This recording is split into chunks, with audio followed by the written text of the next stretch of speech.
2 minute সময় নষ্ট হলে কি এমন হয় মানুষ বলে, স্পেশালি বাঙালি জাতি এটা বেশি বলে। 2 মিনিটে আপনি একটা কোরআন খতমের নেকি পাবেন ইনশাআল্লাহ, বিশ্বাস করলেন না? 2 মিনিট লাগবে খালি বলতে কুল হুয়াল্লাহু আহাদ আল্লাহুস সামাদ লাম ইয়ালিদ ওয়া লাম ইউলাদ ওয়া লাম ইয়াকুল লাহু কুফুয়ান আহাদ। 3বার বলতে কয় মিনিট লাগবে? বড়জোর 2 মিনিট। 2 মিনিটে 3বার পড়া সম্ভব সূরা ইখলাস। একবার পড়বেন কোরআনের 1/3 নেকি পেয়ে যাবেন ইনশাআল্লাহ। তাহলে 2 মিনিটে কোরআন খতম দেওয়া যায়? যায় কি যায় না?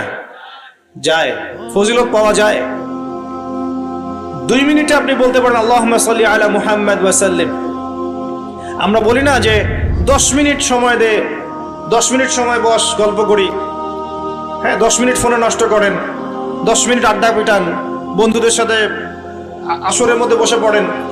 10 মিনিটে আপনি কোরআনের বিশুদ্ধ সূরাগুলো পড়তে পারবেন।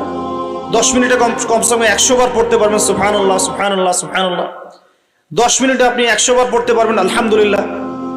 10 মিনিটে আপনি 100 বার পড়তে পারবেন আল্লাহু আকবার। 10 মিনিটে আপনি 100 বার পড়তে পারবেন লা ইলাহা ইল্লাল্লাহ। পারা যাবে না এগুলো?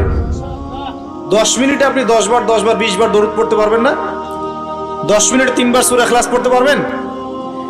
10 বার সূরা ইখলাস পড়তে পারবেন। আর 10 বার সূরা ইখলাস পড়লে জান্নাতে একটা ঘর নির্মাণ করা হবে।